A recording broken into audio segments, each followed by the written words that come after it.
मान्य सदस्यहरू, प्रतिनिधि सभाको तेस्रो अधिवेशनको पहिलो बैठकको कारबाही प्रारम्भ हुन्छ। मान्य सदस्यहरू, सम्माननीय राष्ट्रपतिबाट अधिवेशन आह्वान सम्बन्धी पत्र प्राप्त हुन आएको छ। सोको ब्यौरा म पढेर सुनाउँछु। नेपालको संविधानको धारा 93 को उपधारा 1 बमोजिम सम्मत 2080 साल माघ 22 गते सोमबारका दिन 16 बजे अन्तर्राष्ट्रिय सम्मेलन केन्द्र नयाँ बानेश्वरमा सङ्घीय संसदको दुवै सदनको अधिवेशन आह्वान गरेको छु। रामचन्द्र पौडेल, मिति 2080 माघ 10।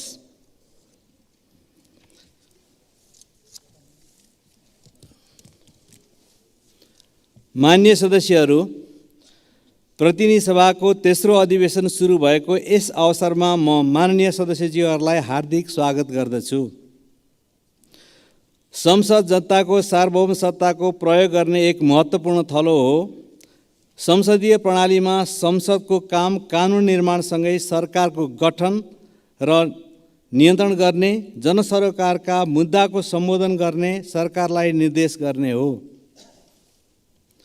विगतका दुई अधिवेशनमा संसद नियमावलीको निर्माण तथा विगतका समितिहरूले पूर्णता पाएसँगै संसदीय गतिविधिहरू क्रियाशील र जीवन्त हुँदै गएको महसुस गरेको छु। ऐन निर्माणमा सङ्ख्यात्मक नतिजा प्राप्त हुन नसके पनि 1 वर्षको बीचमा पर्याप्त गृह कार्य भएका छन्। चालु अधिवेशनमा मुलुकलाई आवश्यक कानुन निर्माण गर्ने र संसदीय गतिविधिहरूलाई थप प्रभावकारी र व्यवस्थित बनाउने प्रण गर्न जरुरी देखेको छु। राष्ट्रका साझा मुद्दाहरूमा संसदमा प्रतिनिधित्व गर्ने राजनीतिक दलहरूको एकतालाई निरन्तरता दिनै पर्दछ भन्ने मैले दृढता व्यक्त गर्न चाहन्छु। मान्य सदस्यहरू, विधिको शासन, पारदर्शिता र जवाफदेहिता आधुनिक लोकतन्त्रका आधारस्तम्भ हुन्। संसदमा अवलम्बन गरिने विधि, प्रक्रिया र अभ्यासहरूलाई परिष्कृत, उन्नत र जनमुखी बनाउन हाम्रो सामूहिक प्रतिबद्धता जरुरी छ। संसदलाई प्रभावकारी, क्रियाशील र जीवन्त बनाउन चालु अधिवेशनदेखि केही नयाँ अभ्यास गर्दैछौँ। संसदीय गतिविधि समयबद्ध सञ्चालनका लागि कार्यतालिका लागू गर्ने र विगतमा बजेटमाथिको छलफलमा उठेका टिप्पणीलाई समेतलाई ध्यानमा राखेर यसै अधिवेशनमा बजेटको सिद्धान्त र प्राथमिकतामाथि छलफल गर्दछौँ। संसदीय क्रियाकलापको समीक्षा र कमजोरीको सुधारले यस संस्थाप्रतिको विश्वास र भरोसा वृद्धि हुँदै जान्छ, किनभने लोकतन्त्रमा जनता सबैभन्दा माथि हुन्छन्। जनताको प्रतिक्रिया र सुझावलाई आत्मसात गर्दै यो अधिवेशन नतिजामुखी हुने विश्वास व्यक्त गर्न चाहन्छु। मान्य सदस्यहरू, अब लोकतन्त्र र प्रजातन्त्र प्राप्तिका लागि जीवन उत्सर्ग गर्ने ज्ञात अज्ञात शहीदहरूप्रति श्रद्धाञ्जली अर्पण गर्न 1 मिनट उठेर मौन धारण गरौँ।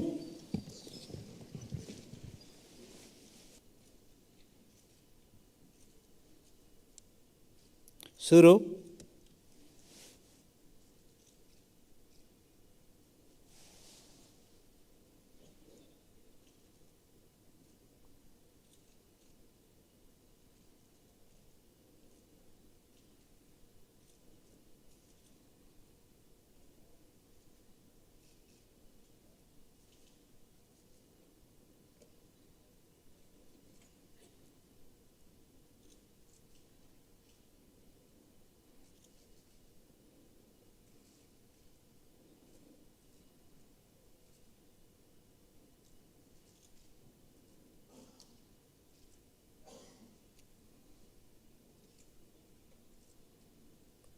धन्यवाद।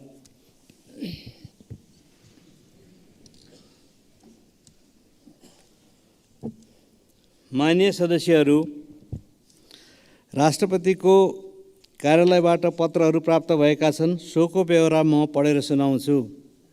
क. सम्माननीय राष्ट्रपति श्री रामचन्द्र पौडेलज्यूबाट सम्माननीय प्रधानमन्त्री श्री पुष्पकमल दाहाल प्रचण्डज्यू संयुक्त अरब इमिरेट्सको दुबईमा आयोजना हुने UN framework convention on climate change UNFCCC को 28औं कन्फरेन्स अफ पार्टिज COP28 मा नेपाली प्रतिनिधि मण्डलको नेतृत्व गर्दै सहभागी हुन सम्म 2080 साल मङ्सिर 13 गते बुधबार त्यसतर्फ प्रस्थान गर्नुहुने भएकोले उहाँको अनुपस्थितिमा प्रधानमन्त्रीले गर्नुहुने दैनिक प्रशासकीय कार्य नेपालको संविधान बमोजिम सम्माननीय प्रधानमन्त्रीज्यूको सिफारिसमा माननीय उपप्रधानमन्त्री तथा रक्षा मन्त्री श्री पूर्णबहादुर खड्काज्यूले सम्हाल्ने गरी तोक्नु भएको बेहोरा अनुरोध गर्दछु। डिलिराम शर्मा सचिव, मिति 2080 8/13। ख। सम्माननीय राष्ट्रपति श्री रामचन्द्र पौडेलज्यूबाट सम्माननीय प्रधानमन्त्री श्री पुष्पकमल दाहाल प्रचण्डज्यू सम्म 2080 साल माघ 4 गते बिहिबार असंलग्न आन्दोलनका सदस्य राष्ट्रहरूको 19औं शिखर सम्मेलनमा सहभागी हुन युगान्डाको राजधानी कम्पालातर्फ प्रस्थान गर्नुहुने भएकोले उहाँको अनुपस्थितिमा प्रधानमन्त्रीले गर्नुहुने दैनिक प्रशासनिक कार्य नेपालको संविधान बमोजिम सम्माननीय प्रधानमन्त्रीज्यूको सिफारिसमा माननीय उपप्रधानमन्त्री एवं रक्षा मन्त्री श्री पूर्णबहादुर खड्काज्यूले सम्हाल्ने गरी तोक्नु भएको बेहोरा अनुरोध गर्दछु। डिलिराम शर्मा सचिव, मिति 2080 10/3। माननीय सदस्यहरू, प्रधानमन्त्री तथा मन्त्री परिषदको कार्यालयबाट पत्रहरू प्राप्त भएका छन्। सोको बेहोरा म पढेर सुनाउँछु। क। माननीय कानुन, न्याय तथा संसदीय मामिला मन्त्री धनराज गुरुङ निजी कामको सिलसिलामा सम्म 2080 साल कार्तिक 16 गते अस्ट्रेलिया जानुहुने भएकोले उहाँको अनुपस्थितिमा उहाँले सम्हाल्दै आउनुभएको कानुन, न्याय तथा संसदीय मामिला मन्त्रालयको कार्यभार सम्माननीय प्रधानमन्त्रीज्यूबाट माननीय उपप्रधानमन्त्री एवं रक्षा मन्त्री श्री पूर्णबहादुर खड्काले सम्हाल्ने गरी तोक्नु भएको बेहोरा अनुरोध गर्दछु। बैकुण्ठ अर्याल, मुख्य सचिव, मिति 2080 7/16। ख। माननीय परराष्ट्र मन्त्री नारायण प्रकाश साउद संयुक्त राज्य अमेरिकाको औपचारिक भ्रमणमा रहनु भएकोले उहाँको अनुपस्थितिमा उहाँले सम्हाल्दै आउनुभएको परराष्ट्र मन्त्रालयको कार्यभार सम्माननीय प्रधानमन्त्रीज्यूबाट माननीय अर्थमन्त्री डाक्टर प्रकाश शरण महतले सम्हाल्ने गरी तोक्नु भएको बेहोरा अनुरोध गर्दछु।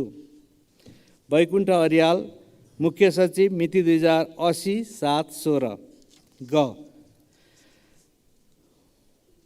माननीय उद्योग, वाणिज्य तथा आपूर्ति मन्त्री रमेश रिजाल चीनको सङ्घाईमा सञ्चालन हुने 6औं चीन अन्तर्राष्ट्रिय आयात मेलामा सहभागी हुन मिति 2080 कार्तिक 17 गते त्यसतर्फ प्रस्थान गर्नुभएकोले उहाँको अनुपस्थितिमा उहाँले सम्हाल्दै आउनुभएको उद्योग, वाणिज्य तथा आपूर्ति मन्त्रालयको कार्यभार सम्माननीय प्रधानमन्त्रीज्यूबाट माननीय स्वास्थ्य तथा जनसङ्ख्या मन्त्री मोहनबहादुर बस्नेतले सम्हाल्ने गरी तोक्नु भएको बेहोरा अनुरोध गर्दछु। बैकुण्ठ अर्याल, मुख्य सचिव, मिति 2080 7/20। घ। माननीय शिक्षा, विज्ञान तथा प्रविधि मन्त्री अशोक कुमार राई फ्रान्सको पेरिसमा आयोजना हुने युनेस्को 42औं महासभामा सहभागी हुन सम्म 2080 साल कार्तिक 20 गते त्यसतर्फ प्रस्थान गर्नुभएकोले उहाँको अनुपस्थितिमा उहाँले सम्हाल्दै आउनुभएको शिक्षा, विज्ञान तथा प्रविधि मन्त्रालयको कार्यभार सम्माननीय प्रधानमन्त्रीज्यूबाट माननीय कृषि तथा पशुपक्षी विकास मन्त्री डाक्टर बेदुराम भुषालले सम्हाल्ने गरी तोक्नु भएको बेहोरा अनुरोध गर्दछु। बैकुण्ठ अर्याल, मुख्य सचिव, मिति 2080 7/20। ग। माननीय कृषि तथा पशुपक्षी विकास मन्त्री डाक्टर बेदुराम भुषाल सम्म 2080 साल कार्तिक 21 गते जनवादी गणतन्त्र चीनको भ्रमणमा जानुभएकोले उहाँको अनुपस्थितिमा उहाँले सम्हाल्दै आउनुभएको कृषि तथा पशुपक्षी विकास मन्त्रालयको कार्यभार र माननीय शिक्षा, विज्ञान तथा प्रविधि मन्त्रीको अनुपस्थितिमा माननीय कृषि तथा पशुपक्षी विकास मन्त्रीले सम्हाल्दै आउनुभएको शिक्षा, विज्ञान तथा प्रविधि मन्त्रालयको कार्यभार समेत सम्माननीय प्रधानमन्त्रीज्यूबाट माननीय उपप्रधानमन्त्री एवं गृहमन्त्री नारायण काजी श्रेष्ठले सम्हाल्ने गरी तोक्नु भएको बेहोरा अनुरोध गर्दछु। बैकुण्ठ अर्याल, मुख्य सचिव, मिति 2080 7/22। च। माननीय महिला, बालबालिका तथा ज्येष्ठ नागरिक मन्त्री सुरेन्द्रराज आचार्य अजरबैजानको बाकुमा आयोजना हुन गइरहेको international conference on advancing the rights and empowerment of women सम्मेलनमा सहभागी हुन सम्म 2080 साल मङ्सिर 3 गते त्यसतर्फ प्रस्थान गर्नुभएकोले उहाँको अनुपस्थितिमा उहाँले सम्हाल्दै आउनुभएको महिला, बालबालिका तथा ज्येष्ठ नागरिक मन्त्रालयको कार्यभार सम्माननीय प्रधानमन्त्रीज्यूबाट माननीय युवा तथा खेलकुद मन्त्री डिकबहादुर लिम्बूले सम्हाल्ने गरी तोक्नु भएको बेहोरा अनुरोध गर्दछु। वैकुण्ठ अर्याल, मुख्य सचिव, मिति 2080 8/4। 6। माननीय कानुन, न्याय तथा संसदीय मामिला मन्त्री धनराज गुरुङ भारतको नयाँ दिल्लीमा सञ्चालन हुने regional conference on access to legal aid strengthening access to justice in the global south कार्यक्रम र साओ पालो, ब्राजिलमा आयोजना हुने ministerial round table of the 3rd edition of the UNESCO global forum against racism and डिस्क्रिमिनेसनमा सहभागी हुन सम्म 2080 साल मङ्सिर 10 गते त्यसतर्फ प्रस्थान गर्नुहुने भएकोले उहाँको अनुपस्थितिमा उहाँले सम्हाल्दै आउनुभएको कानुन, न्याय तथा संसदीय मामिला मन्त्रालयको कार्यभार सम्माननीय प्रधानमन्त्रीज्यूबाट माननीय उपप्रधानमन्त्री एवं रक्षा मन्त्री पूर्णबहादुर खड्काले सम्हाल्ने गरी तोक्नु भएको बेहोरा अनुरोध गर्दछु। वैकुण्ठ अर्याल, मुख्य सचिव, मिति 2080 8/10। ज। माननीय वन तथा वातावरण मन्त्री वीरेन्द्र प्रसाद महतो संयुक्त अरब इमिरेट्सको दुबईमा आयोजना हुने UN framework convention on climate change UNFCCC को 28औं कन्फरेन्स अफ पार्टिज COP28 मा सहभागी हुन सम्मत 2080 साल मङ्सिर 13 गते त्यसतर्फ प्रस्थान गर्नुहुने भएकोले उहाँको अनुपस्थितिमा उहाँले सम्हाल्दै आउनुभएको वन तथा वातावरण मन्त्रालयको कार्यभार सम्माननीय प्रधानमन्त्रीज्यूबाट माननीय शिक्षा, विज्ञान तथा प्रविधि मन्त्री अशोक कुमार राईले सम्हाल्ने गरी तोक्नु भएको बेहोरा अनुरोध गर्दछु। वैकुण्ठ अर्याल, मुख्य सचिव, मिति 2080 8/13। झ। माननीय स्वास्थ्य तथा जनसङ्ख्या मन्त्री मोहन बहादुर बस्नेत संयुक्त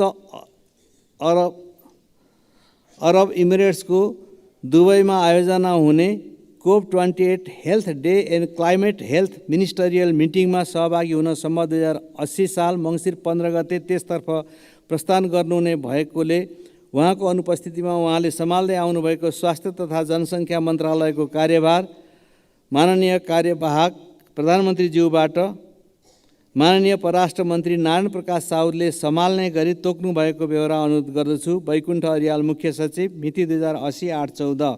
य।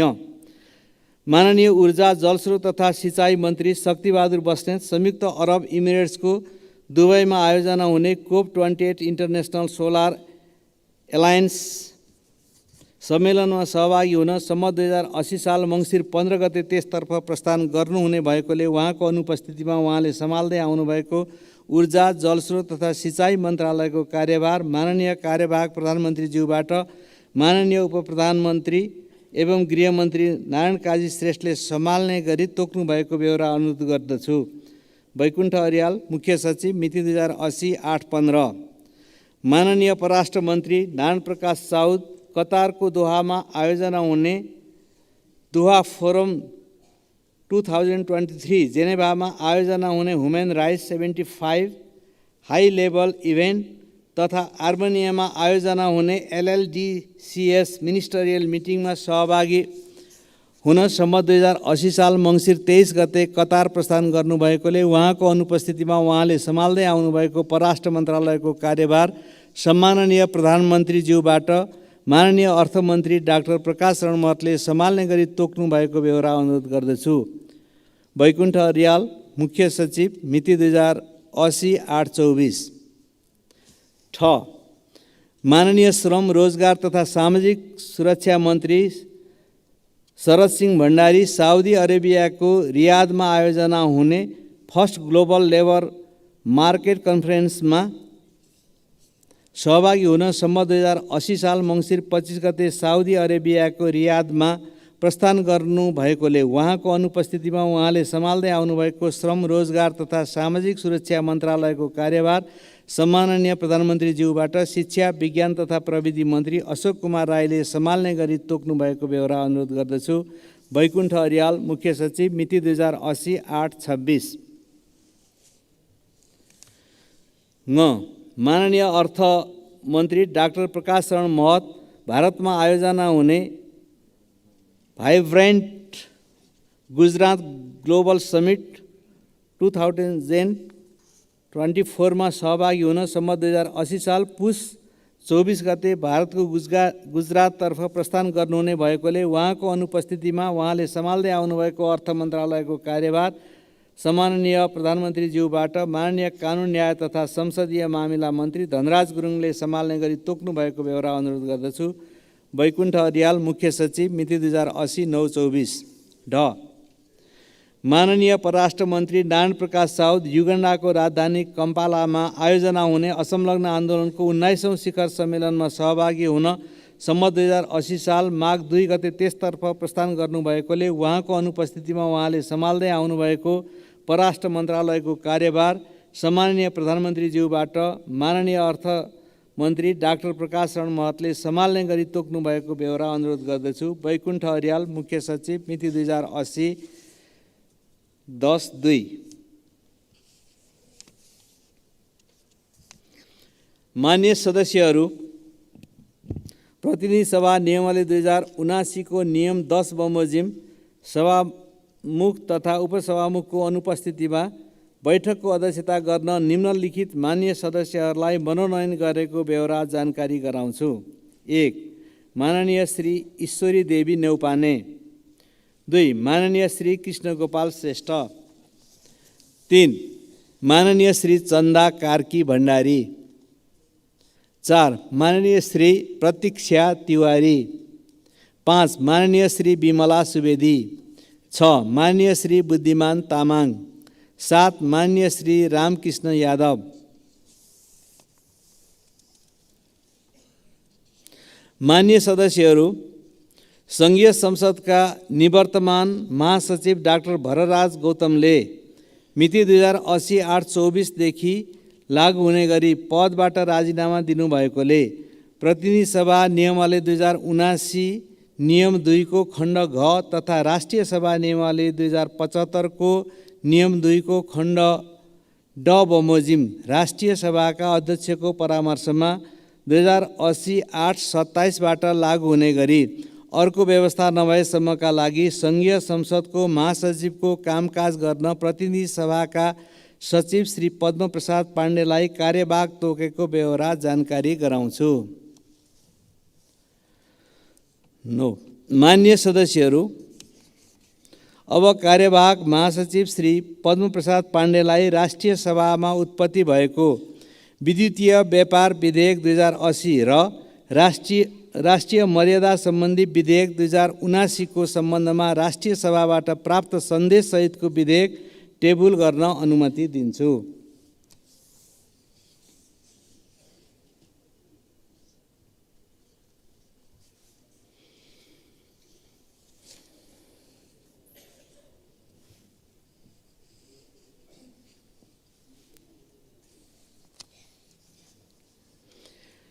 मान्य सदस्यहरू, अब माननीय अर्थमन्त्री डाक्टर प्रकाश शरण महतलाई आर्थिक कार्यविधि तथा वित्तीय उत्तरदायित्व पहिलो संशोधन अध्यादेश 2080 पेश गर्न अनुमति दिन्छु।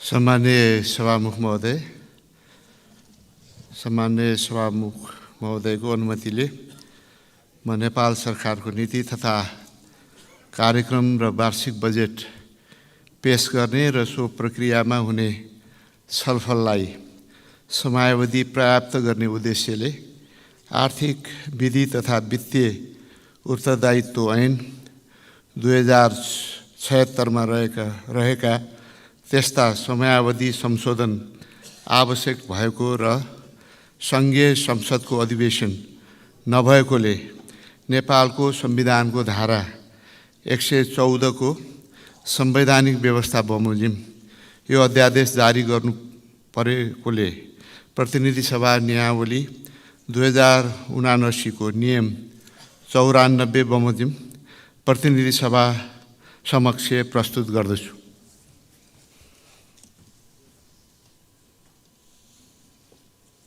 माननीय सदस्यहरू, अब माननीय कानुन, न्याय तथा संसदीय मामिला मन्त्री श्री धनराज गुरुङलाई नेपाल सरकार मन्त्री परिषदको निर्णयबाट आयोगको कार्यविधि थप गर्ने गरी भएको आदेश, बेपत्ता पारिएका व्यक्तिको छानबिन, सत्य निरूपण तथा मेलमिलाप आयोग ऐन 2071 को दफा 42 को उपदफा 2 बमोजिम सदन समक्ष पेश गर्न अनुमति दिन्छु।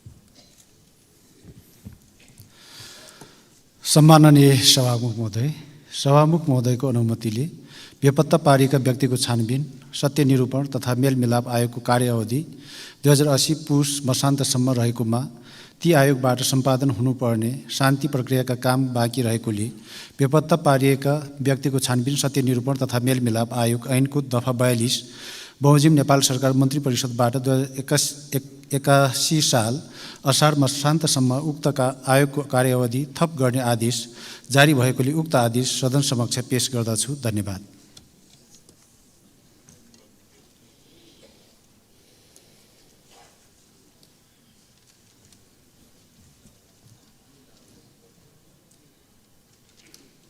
माननीय सदस्यहरू, अब अर्को बैठक 2080 साल माघ 24 गते बुधबार बिहान 11 बजे बस्ने गरी यो बैठक स्थगित हुन्छ।